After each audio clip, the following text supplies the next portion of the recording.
பெரிதினும் பெரிது கேள் என்ற ஒரு அழகான தலைப்பு. பெரிதுன்னு வச்சுக்கோங்களேன், சாதாரணமாக பெரிது அப்படிங்கிறத மட்டும் வரையறை செய்கிறேன். பெருசு அப்போ அதை மட்டும் டிஃபைன் பண்ணுறேன் பாருங்களேன்.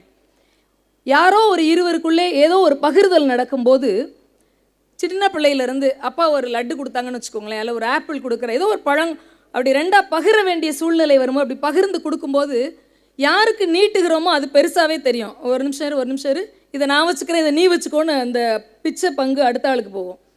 இப்போ அங்கே நீட்டும் போது இப்போ அது பெருசாக தெரியும், இது சிறுசாக தெரியும். இது கண் பார்வையிலே உள்ள கோளாறு. அடுத்தவங்ககிட்ட இருக்கிறது பெருசாகவே தெரிய ஒரு மன இயல்பு, அடிப்படை உளவியல். இது பெரிதுங்கிறது என்னதுன்னா, மனசு எதை போற்றுகிறதோ அதுதான் பெரிது. இன்னும் அழகாக சுவாரஸ்யமாக ஒரு விஷயம் சொல்லுகிறேன். சங்க இலக்கியத்தில் இருக்கக்கூடிய கடையேழு வள்ளல்களை ஒவ்வொரு நாளும் நீங்கள் பாட்டுடனும் படத்துடனும் போற்றிருக்கின்ற காரணத்தினால் சங்க இலக்கிய வரிகள் ஒன்றை சொல்லுகிறேன். ஒரு நூல் மானம் காக்கும், இன்னொரு நூல் மனம் காக்கும். மானம் காக்கக்கூடிய நூல் பருத்தி நூல், மனம் காக்கக்கூடிய நூல்கள் தான் உள்ளே இங்கே ஃபுல்லாக அடுக்கி வச்சிருக்கிறாங்க. இந்த இரண்டு நூல்களும் நம்மை வழிநடத்தி செல்லும். மனமும் மானமும் ரொம்ப முக்கியம். அதுதான் பெரிது. மானத்தை காப்பது பெரிது, மனத்தை காப்பது பெரிதினும் பெரிது. பாரதி சொல்லுகிறான், எது பெரிதோ அதைவிட பெரிதாக கேள் இறைவனிடத்திலே, அதைவிட பெரிதாக இறைவனிடத்திலே கேள் என்கிறான். சங்க இலக்கிய பாடல் வரி சொல்லுகிறது, பெரியோரை வியத்தலும் இளமே என்கிறது. யாரையும் பார்த்து அட்டே அப்பா இவ்வளோ பெரிய ஆளு, அட்டே அப்பா இவ்வளோ பெரிய பணக்காரரு, அம்மா எம்ட்டு அழகா இருக்காங்க, அடேப்பா பெரிய, அப்படியெல்லாம் வாயை பழக்க தேவையில்லையா. ஒவ்வொருவரிடத்திலும் ஒவ்வொரு தனித்திறமை இருக்கிறது. தனியாத்தான் இருக்கக்கூடாது, தனித்திறனோடு இருக்கலாம். தனித்திறன் ஒவ்வொருவருக்குள்ளும் இருக்கிறது. யாரும் யாரை பார்த்து ஆச்சரியப்படுறதுக்கு ஒன்றும் இல்லை என்கிறான் தமிழன். பெரியோரை வியத்தலும் இளமே என்பது பெரிது, மிகப்பெரிய சிந்தனை. ஆனால் அடுத்த அடி போட்டான் பாருங்க, சிறியோரை இகழ்தல் அதனினும் இளமே. யாரையும் பார்த்து ஐயோ அப்படின்னு சொல்லி உன்னை தன்னிறக்கம் கொள்ளாதே, உனக்கு இன்ஃபீரியாரிட்டி காம்ப்ளெக்ஸ் வரக்கூடாதுன்னு ஃபஸ்ட்டு சொல்கிறாரு. இது பெரிய விஷயம். ஆனால் ரெண்டாவது பெரிதினும் பெரிதாக உன்னை சொல்லுகிறாரு. இன்ஃபீரியாரிட்டி காம்ப்ளெக்ஸை விட மோசமானது சுப்பீரியாரிட்டி காம்ப்ளெக்ஸு, எல்லாரையும் விட நான் பெரிய இதுன்னு நினைக்காதங்க. தமிழ் கூறுகிறது. யார் தமிழர் தெரியுமா? தமிழ் பேசுகிறவர்களெல்லாம் தமிழர் இல்லை நண்பர்களே. யார் தமிழுக்காக பேசுகிறார்களோ அவர்கள் மட்டும்தான் தமிழ். நிறைய பேர் பேசுவதனால் தமிழ் சிறந்த மொழி இல்லை. தமிழ் நிறைய பேசுகிறது, அதனால் தான் அது சிறந்த மொழி. நம்முடைய சங்க இலக்கியத்திலே முப்பாட்டன் சொல்லி இருக்கிறான், எது பெரிதுன்னு நினைக்கிறியோ அது பெருசு இல்லைப்பா, இதெல்லாம் என்ன அப்படின்னு எதை சிறுசுன்னு நினைக்கிறியோ அதுதான் பெரிது என்கிறார். பாரதி அதைத்தான் கேள் என்கிறான். நான் சொல்கிறேன், இன்னும் புரிகிற மாதிரி சொல்கிறேன். சின்ன பிள்ளைகளுக்கு இலக்கண பிழை இல்லாமல், இது மயங்கொலி பிழைகள் இல்லாமல் எழுதும்போது ஆசிரியர்கள் சொல்லி தருவார்கள். குறிப்பாக நான் சொல்லி தருவேன் என் பிள்ளைகளுக்கு. பெருசுக்கெல்லாம் சிறுசு போட்டுக்கோ, சிறுசுக்கெல்லாம் பெருசு போட்டுக்கோம்பேன். யார் வல்லினர் அகரத்தை பெரிய ராணானும் இடையினர் அகரத்தை சின்ன ராணானும் சொல்லி தந்தாங்க தெரியல. ஆனால் நம்ம அப்படி தான் சொல்கிறோம், அது பெரிய ராணா இது சின்ன ராணான்னு. பிழை இல்லாமல் இருக்க வேண்டும் என்றால் பெரிது என்று எழுதும் போதெல்லாம் சிறிது போடுங்கள், சின்ன ராணா போடுங்க. சிறிது என்று எழுதும் போதெல்லாம் பெரிய ராணா போடுங்க. பெருசுக்கெல்லாம் சிறுசு போடு, சிறுசுக்கெல்லாம் பெருசு போடு, பிழை வராது. பேருந்து என்று சொல்லி பாருங்கள், ரகரம் சிறுசு தான் போடணும். சிற்றுந்துன்னு சொல்லுங்க, பெரிய ரகரம் போடணும். எரும மாடுன்னு எழுதுங்க, சின்ன ராணா போடணும். எறும்புன்னு எழுதுங்க, பெரிய ராணா போடணும். பறவைன்னு சொல்லுங்க, பெரிய ராணா போடணும், சிறுசு பேர்ட். பறவைன்னு சின்ன ராணா போடுங்க. இந்த உலகத்திலே 4/3 பாகம் தண்ணீர் இருக்குது இல்லையா, அந்த கடலுக்கு சமுத்திரத்துக்கு பேர் பறவை. சின்ன ராணா போட்டால் கடல். எதெல்லாம் சிறுசுன்னு நீங்கள் நினைக்கிறீங்களோ அதெல்லாம் பெருசு, எதெல்லாம் பெருசுன்னு நீங்கள் நினைக்கிறீங்களோ அதெல்லாம் சிறுசு. நல்லவை செய்தலும் அல்லவை கடிதலும் தமிழர்களுடைய தனிப்பெரும் குணம் என்று பேசுகிறது தமிழ் இலக்கியங்கள் பேசுகிறது, புத்தகங்கள் பேசுகிறது. ஆகச் சிறந்த ஆளுமைகள் சொல்லுகிறார்கள். அது என்னது நல்லது கடிதல், நல்லதை செய்யணுமா, அது பெருசு. எதா இருந்தாலும் நீங்கள் நல்லது செய்து பழக வேண்டும். எதா இருந்தாலும் நல்லது, அது பெரிய விஷயம். ஆனால் அதுக்கு அடுத்த முக்கியமான விஷயம் எது தெரியுமா? அல்லது கடிதல் என்கிறார். எது கெட்டதோ அதை விட்டுறணும், அதுதான் பெரிதினும் பெரிது. அறம் என்ற சொல்லுக்கு பொருள் என்ன தெரியுமா? அறம் என்பதை ஆளாளுக்கு அவரவர்களுக்கு போக்கிலே அவரவர்கள் கோணத்திலே வரையறுத்து கொண்டே போவார்கள். அறம் என்பதற்கு இலக்கணம் பரிதிமாற் கலைஞர் உள்ளப்பட்ட மிகப்பெரிய தொல்காப்பியர் உள்பட்ட ஆட்கள் எப்படி விளக்கம் சொல்லுகிறார்கள் தெரியுமா? அறம் என்பதை அரு அம் என்று பிரிக்க வேண்டும். அம் என்பது விகுதி. அருனா தேவையில்லாத வெட்டி தள்ளுறது தான் அறமா. எது பிழையோ, எது தவறோ, எது சரியில்லாததோ அதெல்லாம் வெட்டுறது தான் அறம். அப்போ ரொம்ப முக்கியம் எது? நல்லவை செய்தல் பெரிது, அல்லவை கடிதல், கெட்டதை வெட்டுறதும் பார்த்தீங்களா, அது பெரிதினும் பெரிது. ரொம்ப முக்கியமான விஷயம். நிறைய பெரிது இருக்குது. அறிவாய் பேசினால் பெரிது, பெரிய விஷயம். அறிவாய் பேசுவது வெற்று, அறிவாய் பேசக்கூடாது. பாரதிதாசன் சொல்லுகிறான், அறிவை விரிவு செய் அகண்டமாக்கு, விசால பார்வையால் விழுங்கு மக்களை என்று சொல்லுகின்றான். அறிவாய் பேசுவது பெரிது என்றால் பரிவாய் பேசுவது பெரிதினும் பெரிது. ரொம்ப முக்கியமான விஷயங்கள். மனம் என்ன நினைக்கிறதோ அதைத்தான் வாய் பேச வேண்டும். வாய் எதை பேசுகிறதோ அதைத்தான் உடல் செய்ய வேண்டும், செயலாக மாற வேண்டும். சிந்தனையும் பேச்சும் செயலும் எவர் ஒருவருக்கு நேர்கோட்டிலே இருக்கிறதோ அதுதான் பெரிதிலும் பெரிதாக இருக்கிறது. நல்லா யோசிச்சு பாருங்க. நினைக்கிறதையா பேசுகிறோம்? யாரோ ஒருத்தர் எதுக்கு வந்துட்டாங்க, இந்த சனியை மூஞ்சில் தான் முழிக்கக்கூடாதுன்னு நினச்சேன், கரெக்டாக காட்டுறான் பாரு கடவுள்னு மனசு நினைக்குது. ஆனால் வாய் என்ன சொல்லு, சார் வாங்க சார், சார் நினச்சேன் சார் வந்துட்டீங்க சார், எப்படி சார் இப்படி, வணக்கம் சார் அப்படின்னு சொல்கிறோம் பார்த்தீங்களா. சிந்தனையிலே ஒன்று, பேச்சிலே ஒன்று, செய்கை அந்த நாள் போனதுக்கப்புறம் இன்னும் 10 பேர்ட்ட அவரை எவ்வளோ கேவலமாக தூத்தணுமோ தூத்த வேண்டியது. இது பெரிது இல்லை. இதில் கெட்டிக்காரத்தனம் ஒன்றுமே இல்லை. இன்னும் அழுத்தமாக இந்த பெரிதையும் பெரிதிலும் பெரிதையும் நான் இன்னும் வரையறை செய்கிறேன் பாருங்க. ஒரு விஷயத்தை நம்ம சாதாரணமாக பக்கத்துலேருந்து பார்க்கும்போது ஒரு மாதிரி தெரியும், நம்ம பிரச்சனையாக இருக்கும்போது நம்மக்கிட்ட இருக்கும்போது பார்க்கும்போது வேறு மாதிரி தெரியும். கொஞ்சம் தள்ளி நின்று பாருங்க, அதுவே வேறு கோணத்தில் நின்று அடுத்தவருடைய பிரச்சனையாக பாருங்கள், உங்களுக்கு நியாயமான தீர்வுகள் அந்த இடத்திலே கிடைக்கும். அதைத்தான் பாரதி பெரிதினும் பெரிது என்று சொல்லுகிறான். கிட்டத்தட்ட ஒரு 5-6 ஆண்டுகளுக்கு முன்பாக கொரோனாங்கிற மிகப்பெரிய நோய் தாக்குதல் இருந்தது. நினச்சி கூட பார்த்துருக்க மாட்டோம். நம்மளுடைய வாழ்க்கை இப்படியெல்லாம் சுத்துமா அப்படின்னு. ஒரு 5-6 வருஷத்துக்கு முன்னாடி கடகண்ணி இல்லாமல் போகுமா, பேருந்து நிலையங்களிலே கூட்டம் இல்லாமல் போகுமா, வீடுகள் அடைக்கப்பட்டிருக்குமா, பயந்து வெளியே வந்து எட்டி பார்த்துருப்போமா, யாருமே இல்லை. ஆனால் யாரை பார்த்தாலும் பயமாக இருந்தது. வாயை பொத்தி கையில் உரைய மாட்டி வீட்டுக்குள்ளே போகும்போது ஒரு தடவை 10 கையை கழுவி, வெளியில் வந்தால் கையை கழுவி, ஒரு கவரிங் கடைக்குள்ளே போய் அவசரமாக ஒரு பிள்ளைக்கு வளையல் எடுக்க வேண்டியிருக்கு, வெளியில் சோப்பு இருக்குது டீச்சர், கையை கழுவிட்டு வாங்கங்காரு கடை ஓனர். இதுக்கு முன்னாடி எத்தனை பேர் இந்த சோப்பில் கழுவுனானோ, நான் எப்படா 11ஆவது ஆளாக கழுவ முடியும், சும்மா இருக்கட்டும் கழுவிட்டு வாங்கங்க. அப்போ இதுக்கு முன்னாடி ஆள் கழுவுன ஆளுக்கு நோய் இருந்ததுன்னா எவ்வளவு நெருக்கடியை கொடுத்தது. கல்லூரிக்கு போகிறேன், அப்போ எங்கேயும் பேருந்து இல்லை, ஆட்டோ இல்லை, 2 வீலர் கூட எடுக்க முடியாது, எங்கேயுமே இல்லை. கலெக்டர்கிட்ட தெரிஞ்சதுனால, அங்கே சப் கலெக்டர் அம்மாவை தெரிஞ்சதுனால பேசி பாஸ் வாங்கி ஒரு 2 பேராசிரியர்கள் சேர்ந்து மகிழுந்தில் போகிறோம், காரில் போகிறோம். அப்போ அவங்க சொன்னாங்க, நீங்கள் வந்து புதிய பேருந்து நிலையத்துக்கிட்ட நில்லுங்க ராஜபாளையத்தில், நான் வந்துடுவேன்னு சொல்லியிருந்தாங்க. சரி, அவங்களுக்காக நான் காத்துக்கிட்டு இருக்கேன். அது யார் கிளப்பி விட்ட பொருளின்னு தெரியல, சிக்கன் சூப்பும் சிக்கனுமா சாப்பிட்டா கொரோனா செத்துரும்னாங்க. நாங்களும் அதை நம்பி நல்ல சிக்கன் பிரியாணி போட்டு சாப்பிட்டுட்டு தெம்பாக நின்றுக்கிட்டு இருந்தேன். ஒரு ஆள் இல்லை, கால் வைக்க இடமில்லாத அந்த இடத்துல ஒத்த ஆள் இல்லாமல் போக முடியுமா? நம்ம நினைக்கிறது எதுவுமே நடக்காங்கிறதுக்கு அது ஒரு சாட்சி. அப்போ பார்த்தேன் யாருமே இல்லை. எனக்கு கொஞ்சம் பதட்டமாக இருந்தது. ஒரு சங்கிலியை போட்டுட்டு நிற்கிறோமே, என்ன செய்யலாம் அப்படின்னு கொஞ்சம் பதட்டமாக பார்த்துட்டு இருந்தேன். பார்த்தா ஒரு தள்ளுவண்டி கடை வச்சுட்டு ஒரு அண்ணாச்சி நின்றுட்டு இருந்தாங்க. அவர் இந்த கூழ் கிண்டி, ஏன்னா பெரிய ஓரளவுக்கு நடுத்தர தட்டு மக்களோ மேல் தட்டு மக்களோ தான் வெளியே வராமல் இருக்காங்களே தவிர, அன்றாடம் பூ விற்கிறவங்க, பேப்பர் போடுறவங்க, இந்த பேப்பரை ஏற்றி இறக்குறவங்க, அந்த உடல் உழைப்பு தொழிலாளிகள்லாம் வெளியே தான் இருந்தாங்க. கடவுள் மேலே பாரத்தை போட்டுட்டு தூய்மை பணியாளர்கள் வெளியில் தான் இருந்தாங்க வேலை செய்கிறதுக்கு. மருத்துவத்துறையில் இருக்கக்கூடிய சகோதர சகோதரிகள் வெளியே தான் இருந்தாங்க. எதை பார்த்து ஒழிஞ்சோம்னே நமக்கு தெரியல. இப்போ அவர் விசாமல் இப்படி 4 பேருக்கு சாப்பாடு கொடுக்கணும்ல. அவர் ஒரு சர்பத்து கடையும் ஒரு கூழ் வச்சுருந்தார். நான் பார்த்தேன், அவருக்கு ஒன்றும் வியாபாரமான மாதிரி தெரியல, நம்மளாவது எதாவது வாங்கலான்ட்டு பேச்சாவது கொடுக்கலாம், ஒரு ஆளாவது பேச்சு துணைக்க வேணும்ல. அத்துவான காட்டில் நிற்கிற மாதிரி நிற்கிறேன் காலையில் 10:30 மணிக்கு. இப்போ நான் சொன்னேன், அண்ணாச்சி லெமன் ஜூஸ் இருந்தால் தாங்களேன், நம்மளுக்கு தெரிஞ்ச தமிழ்.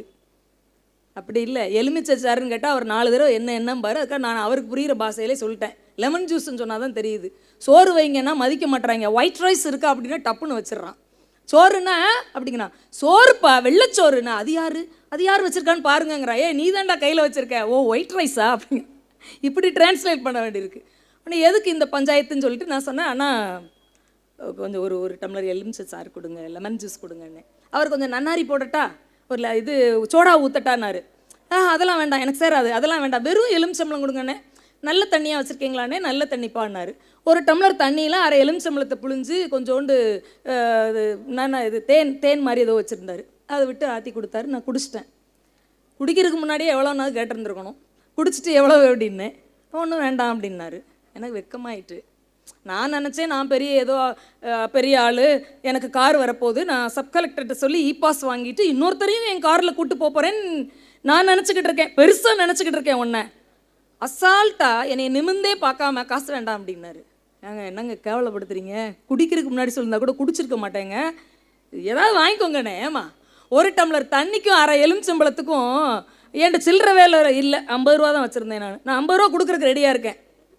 யோசிச்சு பாருங்க. பெரும்பாலும் நம்ம கை மேலே இருந்தால் கொஞ்சம் மன மேட்டிமை வந்துடுது. அது எதை பெருசுன்னு நினைக்கிறீங்களோ அது அநியாயத்துக்கு சின்னத்தனமான விஷயம் என்பதை தயவுசெய்து புரிய வைக்க வேண்டும் என்பதைக்காக இந்த மேடையை நான் பயன்படுத்தி கொள்கிறேன். அப்போ எனக்கு வெக்கமாயிருச்சு. இல்லை வச்சுக்கோங்க அப்படின்னு. அரை எலுமிச்சம்பழத்துக்கு 50 ரூபா வாங்கினா அந்த காசு எப்படி தாயி எனக்கு செமிக்கும்னு கேட்டார் பாருங்க ஒரு கேள்வி. ஞான கீற்றுங்க அது. அந்த சொல் ஆனானப்பட்ட ஞானிக்கு வராத சொல்லது. சாதாரணமான எளிமையான மனிதர்களிடத்திலே பண்புகள் கொட்டி கிடக்கிறது. அது அறிவு இல்லை, அதிலே புத்தக அறிவு இல்லை, வாழ்வியல் ஞானம் கிடக்கிறது அந்த இடத்துல.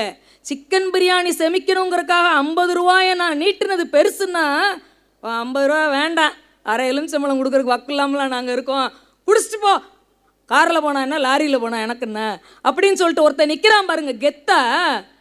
இதுதாங்க பெரிதினும் பெரிது. இந்த செயல் இருக்குது பார்த்தீங்களா? இந்த செயலை எப்போதும் நம்முடைய வாழ்க்கையிலே நடத்தி கொண்டே இருக்க வேண்டும். ஒரு ஆசிரியர், இன்னைக்கெல்லாம் பிள்ளைங்க படிக்கிறாங்க, நிறைய மதிப்பெண் வாங்கிக்கிறாங்க, பெரிய பெரிய பதவிகளில் உட்காருறாங்க. +2 முடிச்சு கிட்டத்தட்ட ஒரு 3.5 வருஷத்தில் பிளேஸ்மெண்ட் ஆயிடுறான். 20 வயசு தான் முடிஞ்சிருக்கு. அவங்களுக்கு எவ்வளோ சம்பளம்னு கேட்கக்கூடாதான், பர் அனம் எவ்வளவுன்னு கேட்கணுமா. ஏன் சம்பளம் கேட்டால் என்ன? நல்ல தமிழ் சொல் இல்லையா? ஒரு காலத்தில் சம்பாவும் அளவும், சம்பானா நெல், அளவுனா உப்பளம். அங்கே வேலை பார்த்தேன், அதைத்தானடா கூலியாக வாங்கிட்டு போனேன், அதான்டா தமிழன். சம்பளம் வருது அழகான தமிழ் சொல். சம்பளம் கேட்டால் நீ டீச்சர்னு சொல்கிற, வேற யாரும் இல்லை, என் மகன் தான் டீச்சருங்கிற. பர் அனம் எவ்வளோன்னு கேளு. அவர் செலக்ட் ஆகிட்டார் எம்என்சி கம்பெனியில். ஒரு 20 வயசு முடிஞ்சவனுக்கு 30 நாளைக்கு ஒரு தடவை 70,000 கொடுத்தா எப்படிங்க நாடு விளங்கும்? வீடு எப்படி உருப்படும்? நான் கேட்குறேன். பணத்தினுடைய அருமை தெரியாதவர்கள் கையிலே பெரிதாக வாங்கி வைத்துக் கொள்கிறார்கள். ஆனால் எது பெரிதினும் பெரிது தெரியுமா? இவ்வளவு நாள் அவங்களுக்கு ஃபீஸ் கட்டினவங்கள, இவ்வளவு நாள் பார்த்து ட்ரெஸ் போட்டு விட்டவங்கள, அவங்க ஹெல்த்துக்கு தகுந்த மாதிரி சாப்பாடு கொடுத்தாங்கல்ல, அவங்கள மதிக்க தெரியலன்னு வச்சுக்கோங்களேன். அது சின்னத்தனமான விஷயம் தானே. 1 லட்சம் சம்பளம் வாங்கி வேஸ்ட்டு தானே. உங்கள் சம்பளம் எவ்வளவு? தாத்தா 10,000 வாங்கினாரு, அப்பா 50,000 வாங்கினேன். நீ எடுத்தெடுப்பில் 80,000 வாங்க போறியா? ஐயாண்ணா நான் தானே பெரிய ஆள். எப்படிங்க அந்த வீட்டில் 20 வயசுக்காரன் பெரிய ஆளாவான்? பிள்ளைகளுக்கு எது சிறிது, எது பெரிது, எது அழுத்தமானது என்பதை அதிகமாக சொல்லிக் கொடுக்க வேண்டும். காரணம் என்ன தெரியுமா? இன்றைக்கு கல்வினா என்னன்னு தெரியுமா? நிறைய படித்து நிறைய மதிப்பெண் வாங்குகிறது இல்லை நண்பர்களே. நிறைய படித்து நிறைய மதிப்பெண் வாங்குவது இல்லை. படித்து முடித்து 10 வருஷம் கழித்து என்னடா படித்த அந்த காலேஜில்னு கேட்டால் சொல்ல தெரியணும் 2 வரியாது. படித்து முடித்து 10 வருஷம் கழித்து 10ஆம் கிளாஸில் 98 மார்க் எடுத்தேன். என்ன மேக்ஸில் இப்போ ஒரு கணக்கு போட்டால் செஞ்சிருவேனா? அது அப்போ ப்ராக்டிஸ்லாம் போய் டியூஷன்லாம் போய் அப்போல்லாம் இப்போ தெரியுமா தெரியாதா? வளராத தெரியாது. அப்போது அது கல்வி இல்லை. 10 ஆண்டுகள் கழித்து உன் நினைவுகளிலே எது இருக்கிறதோ, உன் வாழ்க்கையின் செயல்பாடுகளாக எது மாறிப்போனதோ அதற்கு பெயர்தான் கல்வி நண்பர்களே. அதை பிள்ளைகளுக்கு சொல்லிக் கொடுக்க வேண்டும். அப்படி மாறி போனதுக்கு காரணம் என்ன தெரியுமா? தேர்வுகள் எல்லாம் பிள்ளைகளுடைய ஞாபக சக்தியை மட்டும்தானே சோதித்து கொண்டிருக்கிறது, அவர்களுடைய அறிவை சோதிக்கவே இல்லையே. இந்தந்த கேள்வி இந்தந்த இடத்துல இந்தந்த மார்க்குக்கு. நான் வகுப்பறையிலே என்னதான் நம்ம பேசினா கூட ஆசிரியராக வரும்போது ஆசிரியராக மாறிடுவோம் போல். யூனிஃபார்மை போட்டோன்னே போலீஸ்காரரு வீட்டுக்குள்ளே வந்தாலும் என்ன அப்படிம்பார். அப்புறம் சட்டையை கழட்டியான வீட்டுக்காரம்மா சொன்ன பிறதும் ஆத்தாடி வீட்டுக்குள்ளே வந்துட்டோம் போலுக்குன்னு அவர் நான் என்ன சாதாரணமாவார். அந்த அந்த அந்த அந்த விறப்பிலே இருப்பாங்கள்ல. அது மாதிரி நான் ஆசிரியராக மாறி சிலப்பதிகாரம் நடத்திக்கிட்டு இருக்கேன். என்ன அறியாமல் நான் என்ன சொல்லி கொடுத்துருக்கேன்? சிலம்பு எதை சொல்ல வருகிறது என்ற 3 உண்மைகளை வகுத்து கொடுத்திருக்கிறார் இல்லையா இளங்கோ? அதைத்தானே சொல்லியிருக்கணும். உரைசால் பத்தினியை உயர்ந்தோர் ஏத்துவர், ஊழ்வினை உறுத்து வந்து ஊட்டும் அறப்பிழைத்தோருக்கு அறமே அதுவே கூற்றாகும்னு சொன்னதானே சொல்லி கொடுத்துருக்கணும். இதை சொல்லிட்டு நல்லா தான் சொல்லி கொடுத்தேன். சொல்லி கொடுத்துட்டு இது வர்ற எல்லா தேர்வுலையும் 2 மார்க்கில் இதை கேட்குறான்டா, படிச்சுக்கடானே சொல்லியிருக்கேன் என்ன அறியாமல். எதை வலியுறுத்த வேண்டும்? இது 2 மார்க்குங்கிறத வலியுறுத்தின அளவுக்கு இந்த 3 உண்மைகளை வாழ்க்கையில் எப்படி எடுத்துகிட்டு போகணும்னு சொல்லவே இல்லை போல நான். ஆனால் நாடக பாணியிலே வழக்குரை காதையை சிறப்பாக நடத்தினேன். எப்படி தேரா மண்ணா என்று கண்ணகி வந்து நின்னா பத்தியா? கண்ணகி தான்டா முதல் வழக்கறிஞர். தேரா மண்ணான்னா என்ன அர்த்தம் தெரியுமா? அறிவில் அது முட்டா பயலேன்னு அர்த்தம். ஒரு ஆட்சியாளரை பார்த்து கோபத்தில் இருக்கக்கூடியவள் எடுப்பில் என்ன சொல்கிறா? தேரா மண்ணா என்று அப்படி ஓன்னு நடத்தி பாண்டியன்கிட்ட சிலம்பு பதிலுக்கு ஒரு சிலம்பு அடித்து உடச்சி, உங்ககிட்ட முத்து தானே இருந்துச்சு, முத்துடையறி, இது மாணிக்க பரல்டா, நான் சாதாரணமான ஆள் இல்லை, மாநாயகனின் மகள், மாசாத்துவானின் மருமகள் சொல்லி அடிக்கிறா. மாணிக்கம் உதட்டில் ஒன்று தெரியுது, வாய்முதல் பட்டது. அப்படி எடுத்து பார்த்து யானோ அரசன் யானே கல்வன்னு அவன் பெரிய மானஸ்தம்போலுக்கு ஆட்சியாளர் மேசிவ் அட்டாக் வந்து செத்து போனான். இப்படிலாம் நடத்தினேன் நான். ஒரு 10 நாள் 15 நாள் கழித்து ஒரு பரீட்சை வந்துச்சு. அதில் அதே நான் சொன்ன 2 மார்க் கொஸ்டின் வந்தது. எல்லா வேலும் கரெக்டாக எழுதியிருந்தான். கடைசி டெஸ்க்கு மாப்பிள்ளை டெஸ்க்கு அதில் இருக்க ஒருத்தன் மட்டும் தப்பாக எழுதியிருந்தான். பார்த்த உடனே தப்பாக எழுதியிருக்கான்னு எப்படி ஆசிரியர் கண்டுபிடிப்பாங்கன்னா, எங்களுக்கு 2 செகண்ட் போதும் அதில் தப்பு இருக்கா சரி இருக்கான்னு பார்க்குறதுக்கு. ஏன்னா 3 உண்மைகள் கேட்டால் உண்மை ஒன்றுன்னு போட்டிருந்தான். இந்த உண்மை ஒன்றுன்னு சைடு கட்டிங் போட்டனாலே இந்த கழுதைக்கு உண்மை என்னன்னு தெரியல போலுக்குன்னு பார்த்தா, உண்மை 1 கோவாலுக்கும் கண்ணகிக்கும் கல்யாணம் ஆயிடுச்சுன்னு எழுதியிருந்தான். எனக்கு கோவாலுன்னு நான் எந்த சூழ்நிலையிலையும் எந்த இடத்துலையும் சொல்லவே இல்லை. என் வாய் தவறி சொல்லக்கூட வாய்ப்பு இல்லை. அப்புறம் பார்த்தா கழுத கோவலனுக்கு தான் ஸ்பெல்லிங் தப்பாக எழுதியிருந்தான். அவன் 2 பேர் கோவாலு போல, அதுக்கு தப்பு இல்லாமல் ஸ்பெல்லிங் தெரிஞ்சிருக்கு எழுதிட்டான். கோவாலுக்கும் கண்ணகிக்கும் கல்யாணம் ஆச்சுன்னு. உண்மை 2, ஒரு 2 கோடு விட்டு நடுவில் வந்துட்டார், அந்த பக்கத்தோட நடுவில் வந்துட்டார். உண்மை 2.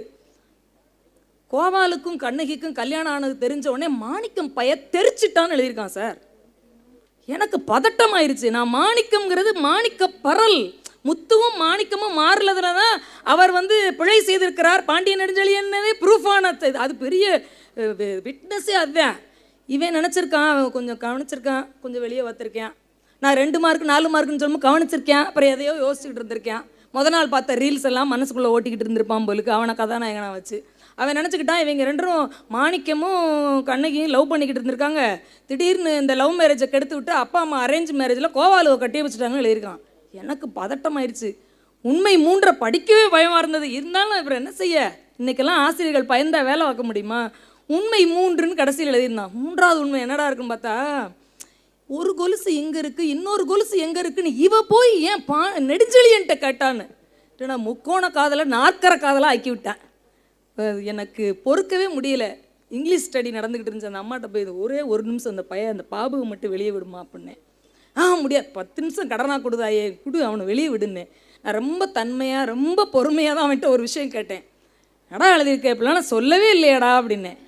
இல்லை, எனக்கு என்ன பெரிய மகிழ்ச்சின்னா எந்த இடத்துலையும் எழுத்து பிழை இல்லை, பேரை தான் மாற்றிருக்கான், கதையத்தான் மாற்றிருக்கான தவிர ஒற்று பிழையோ எழுத்து பிழையோ தொடரமைப்பு இலக்கண பிழையோ இல்லவே இல்லை. இவ்வளோ நல்லா எழுத தெரியுது, நான் பாடம் கவனிக்காமல் இருந்திருக்கேனடா. ஆமாம்மாண்ணா, போடா நாளைக்கு வரும்போது கவிதை எழுதிட்டு வாண்ணே. உனக்கு யாரை பிடிக்கும்ண்ணா? எங்கள் அம்மா அண்ணா. நானாடாண்ணே? இல்லை, நான் சொன்னது பெத்தம்மா வேணா. ஓ சரி, இப்போது உங்கள் பெத்த அம்மாவை பற்றி கவிதை எழுதிட்டு வாண்ணே. அவன் 3 நாளாக பள்ளிக்கூடத்துக்கு வரல. ஏன் வரலன்னு கேட்டு கடைசியில் என் மேலே என்கொயரி வந்துருச்சு. இந்த அம்மா தான் ஏதோ செஞ்சு விரட்டிருச்சு. டீச்சர் முறைச்சாலே அரெஸ்ட் பண்ணி உள்ளே வச்சுருவாங்க. உங்களுக்கு என்னமோ பேசுனாங்க, தனியாக கூட்டு போய் 10 நிமிஷம். அவன் 3 நாளாக பள்ளிக்கூடத்துக்கு வரல. தாசில்தார்கிட்ட கம்ப்ளைண்ட் பண்ணி தாசில்தார் ஆஃபீஸ்லேருந்து எனக்கு ஃபோன் வருது. என்ன கொடுமடா கோவிந்தா, நான் என்ன கேட்டேன் ஃபோன் பண்ணி? நான் அவன் நம்பரை கஷ்டப்பட்டு கண்டுபிடிச்சி கார் எடுத்துகிட்டு அவன் வீட்டுக்கு போயிட்டேன். ஒரு 6-7 கிலோமீட்டர் தான். ஏன்டா வரல? நம்ம கவிதை வரலம்மா. நான் கவிதையே வராட்டி பரவாயில்ல, பள்ளிக்கூடம் வாடா நல்லா இருப்பான்னு கூட்டிகிட்டு வந்துட்டேன். ஆனால் எனக்கு என்ன பெரிய மகிழ்ச்சினா, தமிழில் ஒரு 40க்கு 35 38 எடுக்கிற பையன் கவிதையோடு தான் சார் வந்தான். அம்மான்னு தலைப்பு போட்டு அந்த குழந்தை என்ன கவிதை எழுதியிருந்தது தெரியுமா? அம்மா என்று சொன்னவுடன் வார்த்தைகளே இல்லை, நெஞ்சமெல்லாம் நிறந்து கண்ணீர் மட்டும்தானே வருகிறதுன்னு எழுதியிருந்தான். இவ்வளோதான். எது அனுபவமோ அதுதான் கவிதை, எது வாழ்வியலோ அதுதான் கவிதை. எங்கள் அம்மான்னு நினச்சோடனே கண்ணீர் மட்டும்தானடா வருது, வார்த்தையே வரமாட்டேங்குது. அதான் எங்கள் ஆத்தான் எழுதியிருந்தான். பார்த்தீங்களா? இதை விட சிறந்த ஆகச்சிறந்த கவிதை எதுவுமாக இருக்கவே முடியாது. இன்றைக்கி அவர் பிஹெச்டி ஸ்காலர், நெட்டு பாஸ் பண்ணிவிட்டு ஸ்டைஃபனோட அவர் வந்து யூசிஜி எக்ஸாம் பாஸ் பண்ணிவிட்டு பிஹெச்டி பண்ணிகிட்டு இருக்கான். என்னை எங்கே பார்த்தாலும் எம்மா அன்னைக்கு விரட்டி விட்டீங்களேம்மா, அந்த 3 நாளில் பிடிச்சி போச்சுமா தமிழன்னு. பெரிதினும் பெரிது ஒன்று இருக்குது இல்லையா? நீ எப்படி நான் சொன்னதை விட்டுட்டு நீ இப்படி எழுதுவ? முக்கோண காதல் 4 காதல் சொல்லியா? நெடுஞ்செல்லி என்னை பார்த்தியா? மாணிக்கம் பையன் யாரா நான் அடிச்சிருந்தேன்னு வச்சுக்கோங்க காதோட. எப்படிங்க ஒரு PhD ஸ்காலர் வந்திருப்பாரு? 7ஆம் வகுப்பு ஆசிரியர் ஒருவர் ரிட்டையர்ட் ஆகிட்டாரு, 75-80 வயசுக்கிட்ட. மெல்ல நடந்து போயிட்டுருக்காரு. ஒருத்தர் ஓடி வந்து நடு ரோட்டில் காலை தொட்டு கும்பிடுறாரு. ஐயா என்னை தெரியுதுங்களா ஐயான்னு. எவனையுமே சரியாக தெரிலடா, கண்ணாடி போடாட்டி. யாரும் தெரிலப்பா, என்கிட்ட படிச்சியான்னாரு பெரியசாமி வாத்தியார். ஆமையா உங்கள்கிட்ட படித்தேன்யா, 7ஆம் கிளாஸ் படித்தேன். ஞாபகம் இல்லையான்னாரு. இல்லையே சாமின்னு. என்னென்னா 7ஆம் வகுப்பு படிக்கும்போது ஒரு பையன் அவங்க மாமா ஃபாரின்லேருந்து கொண்டு வந்த ஒரு காஸ்ட்லியான வாட்சை கட்டிட்டு வந்திருக்கான் சார் கையில். அதை ஒரு திருடிட்டான். இப்போ திருடினவர் தான் இப்போ ஃப்ளாஷ்பேக் சொல்லிக்கிட்டு இருக்காரு. திருடிட்டான். அவர் என்னடா எவன்டா திருடுறேன் திருடுறேன் எப்படி நான் தான் திருடேன்னு சொல்லுவான். திருடங்க தான் பெரிய மானஸ்தங்களாக இருக்காங்க. நான் சொல்கிறது 7ஆம் கிளாஸ் திருடனை மட்டும் இல்லை, உலகத்தில் இருக்க அத்தனை திருடனையும் சொல்கிறேன். ரொம்ப டீசெண்டாக இருக்காங்க, ரொம்ப நல்லா பேசுகிறாங்க, பார்த்தா நல்லவங்க மாதிரியே தெரியுறாங்க, பயங்கர மானஸ்தங்க வேறு இருக்காங்க. திருடன் தெரிஞ்சிடக்கூடாது, ஆனால் அவன் திருடுவான். எல்லாத்துலேயும் கமிஷனும் கரப்ஷனும் வாங்கித்தீங்க, பறக்கிட்டீங்க எல்லாமே. ஆனால் அவர் தான், ஆனால் அவருக்கு என்ன வேணும்னா நல்லவர்ன்ற பேர் வேணும். எவ்வளோ அழிச்சாட்டியம் இது. அவர் சொல்கிறாரு, நான் கண்ணை மூடிக்கிடுவேன். கண்ணை மூடிக்கோங்க, கிளாஸில் இருக்க 60 பேர் கண்ணை மூடு. அவர் அன்னைக்கு பாடம் நடத்தும் போது 60 பேர் இருந்திருக்காங்க. இப்போ எங்களுக்கு 25 பேர் தேத்துறதுக்கே பூச்சாண்டி மாதிரி போய் நாய் பிடிச்ச மாதிரி பிடிக்க வேண்டி. நாயை கூட இப்போ பிடிக்கக்கூடாது, நாங்கள் பிள்ளைய பிடிக்க போய்கிட்டு இருக்கோம் வேன் எடுத்துக்கிட்டு. 60 பேரும் கண்ணை மூடிக்கோங்க. 2 நிமிஷம் என் டைம் வாட்சில் அலாரம் வைப்பேன். யார் எடுத்தியோ சத்தங்கட்டாமல் வந்து டேபிளில் வச்சிரு. யார் எடுத்தான்னு யாருக்கும் தெரியாது. திருடுறவனுக்கு திருந்துறதுக்கு ஒரு வாய்ப்பு. நல்லா யோசிச்சு பாருங்க நண்பர்களே. நம்ம பக்கத்தில் இருக்கக்கூடிய யாரோ ஒருவர் தவறு செய்து விட்டால் நாம் அதை குத்திக்கிட்டே இருக்கோம் பார்த்தீங்களா? அது பெருசு இல்லைங்க, நீங்கள் தப்பே செய்யலை. ஆனால் பக்கத்தில் ஒருத்தர் தப்பு பண்ணிருச்சார் தெரியாமல். ஒரு தவறு தப்பு இல்லை, தப்புன்னா தெரிஞ்சுக்கிட்டே செய்கிறது, தவறுங்கிறது தெரியாமல் செய்கிறது. நொச்சு நொச்சு நொச்சு நொச்சுன்னு குத்தி குத்தி குத்தி ஒரு தோல்வியை, ஒரு தவறை சுட்டி காட்டிக்கொண்டே இருக்காதீர்கள். தயவு செய்து திருந்துவதற்கு வாய்ப்பு கொடுங்கள். தவறு செஞ்சவங்க வாய்ப்பை பயன்படுத்துங்க. நல்ல ஏமாளி போலுக்கே விடாமல் ஏமாத்தலாம் போலமேன்னு ரெடியாகக்கூடாது. ஒரு 2 நிமிஷம் அலாரம் வைக்கிறாரு. கண்ணை மூடுன்னு கண்ணை திறந்த உடனே பார்க்குறாரு. தம்பி இந்தப்பா வாட்சை பத்திரமா வச்சுக்கோ, இவ்வளோ விலை உயர்ந்த பொருளெல்லாம் போட்டு வரக்கூடாதுப்பான்னு அனுப்பிட்டார். இப்போ சொல்கிற அந்த சம்பவத்தை பெரியசாமி வாத்தியார் 79 வயது இந்த மாணவர் ஞாபகப்படுத்துகிறாரு. ஐயா நான் தான் அந்த வாட்ச் எடுத்தேன், என்னப்போ மறந்து என்னையை காப்பாற்றி விட்ட தெய்வம் இல்லையா நீங்கன்னா. ஆனால் அவர் சொன்னார், நீ ஆடா எடுத்த எனக்கு தெரியாடா அப்படின்னாரு. என்னையா இப்படி சொல்கிறீங்க? அது எப்படி அந்த சம்பவம் உங்களுக்கு? சம்பவம் மறக்கலடா, ஆனால் நீ தான் திருடேன்னு ஐயாவுக்கு தெரியாதுடா. எப்படியா சொல்கிறீங்க? நானும் தானடா அந்த 2 நிமிஷம் கண்ணை மூடிட்டு இருந்தேன், நானும் தானே கண்ணை மூடிக்கிட்டு இருந்தேன். ஒரு வாய்ப்பு கொடுக்கும்போது, இப்போ அவன் வந்து எங்கே இருக்கானா, பட்டாளத்தில் இருக்கிறான், எல்லையை காக்கிறான். வெளியே அந்நியர்களை உள்ள விடாமல் இந்திய நாட்டை காக்கக்கூடிய, உடைமையை காக்கக்கூடிய தலைவனாக மாறிட்டாங்க. அந்த தகுதிப்பாடை யார் விளக்குறார்களோ, அந்த தகுதிப்பாடை யார் உருவாக்குகிறார்களோ அதுதான் பெரிதினும் பெரிது. தோப்பா எழுதும்போது பரமசிவன், பேராசிரியர் பரமசிவன் அவர்களுடைய புத்தகங்களை எல்லாம் நிறைய வாசிச்சு பாருங்க. வார்த்தைகள் பேசுங்க. பேசுறது பெரிய விஷயம். நான் அடிக்கடி நினைப்பேன், எழுத்தாளர்கள் தாங்க கெத்து, பேச்சு காத்தோட போயிரும்லங்க. யோசிச்சு பாருங்க. பேசும்போது அவர் எழுதிட்டு இறந்து போயிட்டாருங்க, அவர் காலமாகி விட்டார். 50 ஆண்டுகள் கழித்து அந்த புத்தகம் பேசுகிறதே நம்மோடு. தின்னவரும் புலிதனையும் சிந்தையில் போற்றிடுவாய், அன்னை பராசக்தி அவ்வொரு வாயினாள் அவளை கும்பிடுவாய் என்று பாரதியினுடைய வரிகளை வாசிக்கும் போது அவன் பக்கத்திலே உட்கார்ந்திருப்பது போல எனக்கு தோன்றுகிறதே. எதிரியை நேசிக்க கற்றுக் கொடுத்த அந்த பாரதியன் பக்கத்தில் உட்கார்ந்து என் காதுக்குள்ளே பேசுவது போலயே எனக்கு கேட்கிறதே. தோப்பா அவர்கள் இல்லை, அவர் ஒரு வரியில் சொல்றாரு, ஏங்க தாக்க துடிக்கிறீங்களே தாங்கவும் துடிங்க அப்படி சொல்றாரு. இந்த வார்த்தைக்குள்ள இருக்கு பாருங்க விவரம். யாராவது இடிச்சிட்டா பதிலுக்கு இடிக்கிறதுக்கு துடிக்கிறோம்ல, யாராவது உங்கள் வீட்டு வாசல் முன்னாடி வண்டியை நிப்பாட்டா எடு எடு எடு எடுன்னு விரட்டிக்கிட்டு துடிக்கிறீங்கல்ல, தாங்கவும் அதே மாதிரி துடிங்கங்க, தாங்க துடிங்க. ஏன்னா இந்த உலகம் எப்படி மாறிச்சு தெரியுமா? டிஜிட்டல் உலகத்துக்குள்ளே இருக்கும். சொசைட்டி அப்படிங்கிறாங்க, அதெல்லாம் இல்லை, புதிய கற்காலத்துக்குள்ளே இருக்கும். அன்னைக்கு ரேகை விரட்டினாங்க, இன்னைக்கு ரேகை தானே விரட்ட வைக்கிறாங்க. சொசைட்டி, புதிய கற்காலம். 200 கோடி பேர் என்ன செய்ய வேண்டும் என்று 100 பேர் முடிவு செய்கிறான். கேட்டா AI அலெக்சாட்ட கேட்டுக்கோங்கிறான். அது யார், உன் பொண்டாட்டியா? அதுகிட்ட கேளு. இது என்னன்னா AI, ஆர்டிஃபிஷியல் இன்டெலிஜென்ஸ். நேற்று வந்துக்கிட்டு இருக்கோம், ட்ரெயினில் வந்துக்கிட்டு இருக்கேன், 2 பிள்ளைங்க லேப்டாப்பில் அப்படி ஒரு 18-20 வயசு தான் இருக்கும், எதுவும் படிச்சுட்டே இருக்குது. திருநெல்வேலி பக்கம் எங்கள் தாத்தா ஒருத்தர். எங்கள் பக்கம் இருக்கவங்களாம் எங்களுக்கு தாத்தா தான். தாத்தா வயசில் யார் இருந்தாலும் நம்ம தாத்தான்னு நினைக்கிறதாங்க பெரிதினும் பெரிது. உறவை பேணக்கூடிய தன்மை. தகப்பன் வயதில் யார் இருந்தாலும் இவர் என் தகப்பன் நினைக்கணும். ஒருத்தர் உள்ளே வராரு, யாரா நீ அப்படிங்கிறான். யூகேஜி படிக்கிற பையன், அப்பாவோட ஃப்ரெண்டுடா, இருக்கட்டும் எங்கள் அப்பனையே போடாவடான்னு பேசு, நீ யாரா அப்படிங்க. என்னங்க பழக்கம் இது? பெரிதினும் பெரிது உங்கள் தகப்பன் வயதில், உங்கள் தாயார் வயதில், உங்களுடைய தாத்தா வயதில், உங்கள் மாமன் வயதில் யார் இருந்தாலும் அந்த மரியாதை கொடுத்தா எப்படிங்க தப்பு நடக்கும்? எவன் பார்த்தாலும் என்ன வேணால் செய்வேன்னு. இந்த குழந்தைங்க ஏதோ செஞ்சுட்ருக்கு, அவர் உட்காந்துக்க தாத்தா. உடனே அந்த பையன் தோளில் தட்டி கேட்டார், சோடா புட்டி கண்ணாடியை போட்டு எனக்கு நோண்டிட்டு இருந்தான். என்னடா செய்கிற அப்படின்னாரு. அவன் கண்டுக்கிடல. ஏல என்னல செய்த, திருநெல்வேலி ஸ்லாங்குது, என்னல செய்தேன்னாரு. உடனே அவன் சொல்கிறான், அப்படி மேலே அப்படி கண்ணாடியிலே சொல்லிட்டு படிக்கிறேன்னா. அவர் விடுறதா இல்லை. அவர் இவன் ஒரு 2K கிட்டுன்னா அவர்லாம் ஒரு 50s கிட்டு, அவர் எப்படி விடுவார்? அவனுக்கு அது தெரியல. என்ன படிக்கிறேன்னாரு. சொன்னால் உங்களுக்கு புரியாது பெருசு, மரியாதையை பாருங்க. சொன்னால் உங்களுக்கு சொல்லுவேன், பிற புரியுதா இல்லையா நான் பார்க்கேன், சொல்லுவேன்னாரு. உடனே அவன் சொன்னால் ஏஐடிஎஸ்னா. அப்படின்னா அதான் சொன்னேன்ல, நான் சொன்னால் உமக்கு புரியாதுன்னு அப்படின்னா. நல்லா சொல்லுவேன்னாரு. உடனே அவன் ஆர்டிஃபிஷியல் இன்டெலிஜென்ஸ் அண்ட் டேட்டா சயின்ஸ்னா.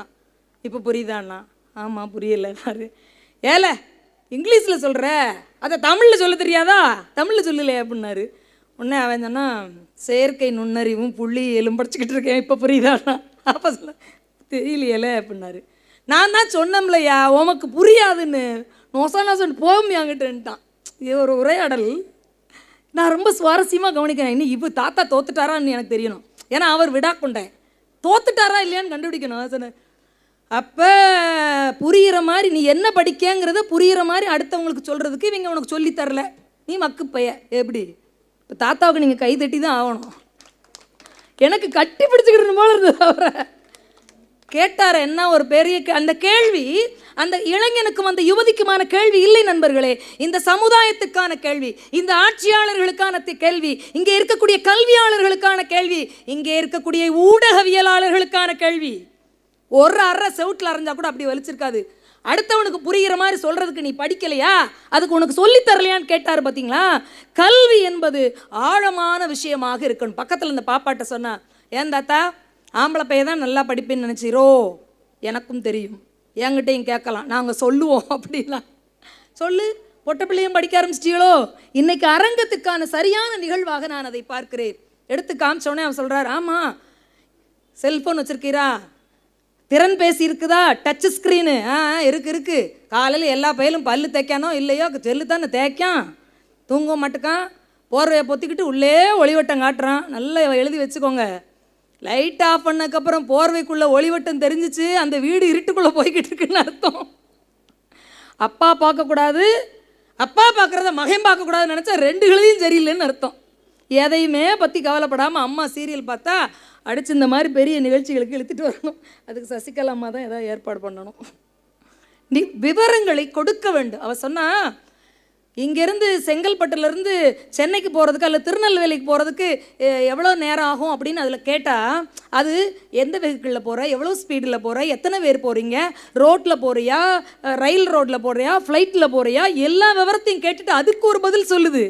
இந்த நேரம் இங்கிட்டு போகாது, இங்கே ஒரு அரசியல் கூட்டம் நடக்குது, யூ-டர்ன் எடுக்க சொல்லுவான். இது 1 வேயை திடீர்னு மாற்றிட்டாங்க, அங்கே 4 வேயை தாண்டி 8 வேக்கு வேலை நடந்துக்கிட்டு இருக்கு, அந்த பக்கம் போகாதுன்னு நம்ம கேட்காத செய்தியெல்லாம் சேர்த்து கொடுக்குது. தாத்தா சிக்கன் பிரியாணி செய்வது எப்படின்னு முழுசாக அடிக்க வேண்டாம், சீ இக்குன்னு போட்டாலே 1000 சொல்யூஷன் கீழே வந்துடும். அதுக்கு பேர் தான் செயற்கை நுண்ணறிவு தாத்தா. இவ்வளோதானங்க அந்த விளக்கம். இதை சொல்லுவதற்கு பிள்ளைகளுக்கு ஞானம் இருந்தாலும் அறிவு இருந்தாலும் ஞானம் இல்லை. அறிவாக பேச தெரிந்தவர்களெல்லாம் கண்டிப்பாக பரிவாக பேசி பழக வேண்டும். முத்தமிழறிஞர் டாக்டர் கலைஞர் அவர்கள் ஆரம்ப காலகட்டத்தில் எம்.ஆர். ராதா அவர்களுக்கு மேடை நாடகங்களுக்கு வசனம் எழுதினாராம். தூக்கு மேடைன்னு ஒரு வசனம் எழுதி நாடகத்துக்கு கொடுக்குறாரு. எம்.ஆர். ராதா மாதிரியான ஒரு பேச்சாளரை, ஒரு சிந்தனையாளரை, ஒரு நாடக நடிகரை, இயக்குனரை நீங்கள் பார்க்கவே முடியாது. மனுஷனா அந்த மாதிரி இந்த மாதிரி துணிச்சல், அப்படி துணிச்சல்காரரு. எழுதி கொடுத்ததை விட்டுட்டு அவராக நிறையா வேறு பேசுவார். அவர் கேட்குறாரு. அதில் வந்து அறிஞர் கருணாநிதி அப்படின்னு அந்த நோட்டீஸில் அடிச்சிருந்துச்சு. அவர் சொன்னார், இங்கே பாரு, எங்களுடைய பாசறையில் அறிஞருங்கிறது அண்ணாதுரை அவர்களுக்கு தான், எங்கள் தளபதிக்கு தான் போடுவோம் அப்படின்னு சொல்லி மேடையிலே சொல்கிறார். ஏன்னா அவர் தான் வசனகர்த்தா, அவர் என்ன வேணாலும் பேசுவார். ஆனால் எம்ஆர் ராதா வசனத்தை விட்டுட்டு எதை வேணாலும் கேட்பார், தைரியசாலி. மேடையிலே கிட்டத்தட்ட ஆயிரக்கணக்கான மக்கள் மத்தியில் கேட்குறாரு. அப்போ தளபதின்னு அறிஞர் அண்ணாவுக்கு போடுவாங்களாம். தளபதின்னு முதல்ல போட்டது அறிஞர் அண்ணாதுரை அவர்களுக்கு தான். எங்கள் தளபதி அப்படிங்கிறார் கருணாநிதி. அப்போ இவர் சொல்கிறாராம், உங்கள் தளபதி எந்த போருக்கு தளபதி, என்னத்தையா வாயில் வந்து சொல்லாத கருணாநிதி அப்படின்னாராம் நடிகை. உடனே அவர் யோசிக்காமல், அடுத்த செகண்ட் யோசிக்காமல் முத்தமிழறிஞர் சொல்லுகிறார், எல்லா போருக்கும் அவர் தான் தளபதி. வீரர்களை விட தொண்டர்களுக்கு படை தாங்குவது பெரிய விஷயம் இல்லையா?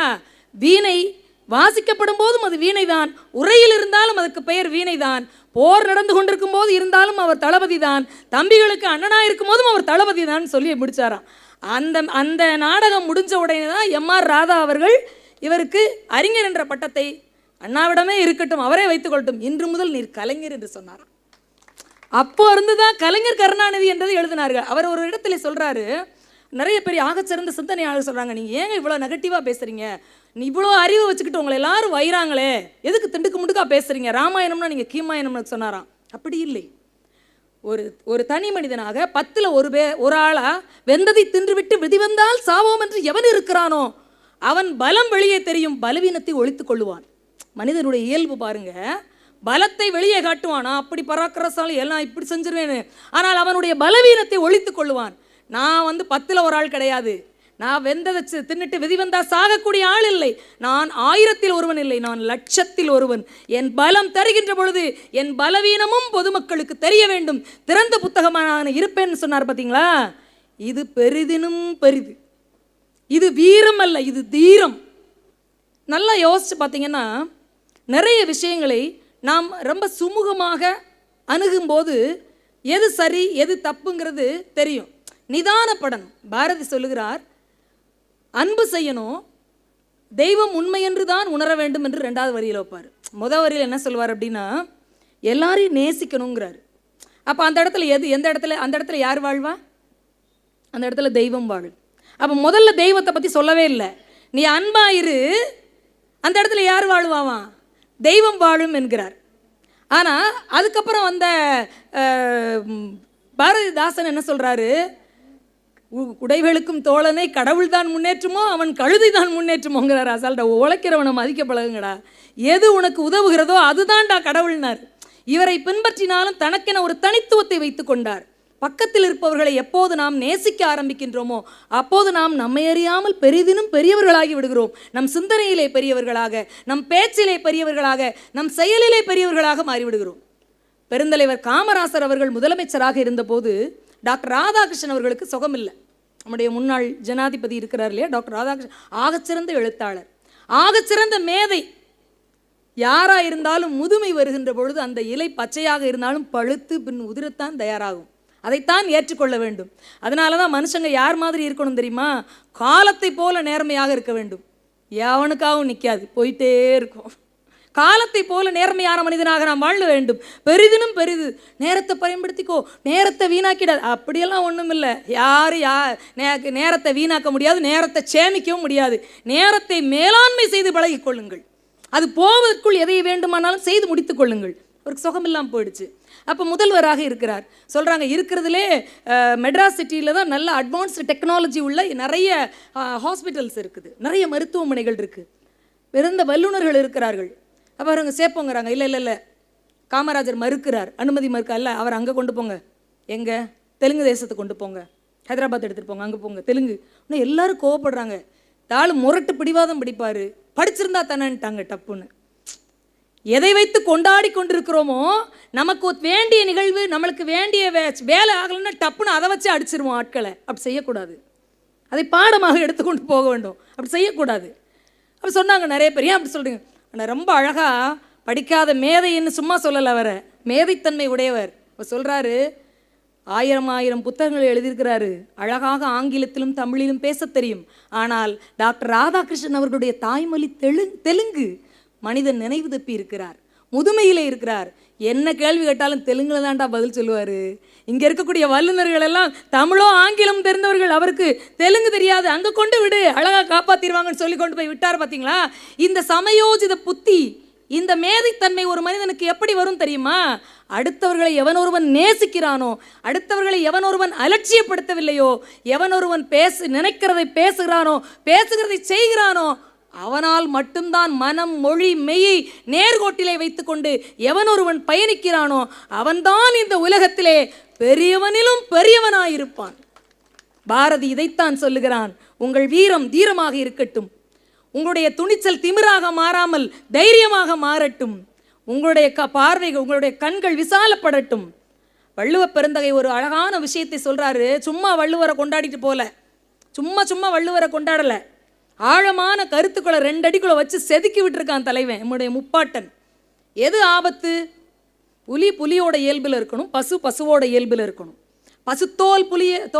பசுத்தோல் போர்த்திய புலி ஆபத்து. ஆனால் அதை விட ஒரு பெரிய ஆபத்து சொல்றாரு. நிலையில் திரியான் தோற்றம், வலியில் நிலைமையான்றாரு. பெரிய வலிமை இல்லை, பெரிய பராக்கிரமசாலி இல்லை, பெரிய திறமசாலி அவன் இல்லை. வலியின் நிலைமையான் தோற்றம், பெற்றம்னா பசு, பெற்றம் புலியின்தோல் போர்த்து மேய்ந்தற்றுங்கிறார். இன்னும் அழகான குரல் தெரியுமா? வலியில் நிலைமையான் வல் உருவம். ரொம்ப அறிவில்லாதவன் அறிவாளி மாதிரி நடிக்கிறது, ரொம்ப வீரம் இல்லாதவன் வீரமாக நடிக்கிறது, பெரிய ஆளுமை இல்லாதவன் ஆளுமை மாதிரி நடிக்கிறது. எது தெரியுமா? பசுத்தோல் போர்த்திய புலியை விட புலித்தோல் போர்த்திய பசுவால் தான் சமுதாயத்துக்கு கேடு அதிகம், பெரிதினும் பெரிய ஆபத்து, பேராபத்து இதுவாக இருக்கிறது. உங்களிடத்தில் என்ன இருக்கிறதோ அதை அடுத்தவர்களுக்கு கொடுங்கள். பணம் நிறையா இருந்தால் அள்ளி கொடுங்க, அறிவு நிறையா இருந்தால் சொல்லி கொடுங்க. வாழ்த்துங்கள், இளையவர்கள் வாழட்டும், படிக்க சொல்லுங்கள், அவர்கள் வாழ்வாங்கு வாழட்டும் என்று கூறி வாய்ப்பளித்த நல்லவர்களுக்கு நன்றி பாராட்டி விடைபெறுகிறேன். பெரிதினும் பெரிதை தேடுங்கள். வாழ்க வையகம், வாழ்க வளமுடன்.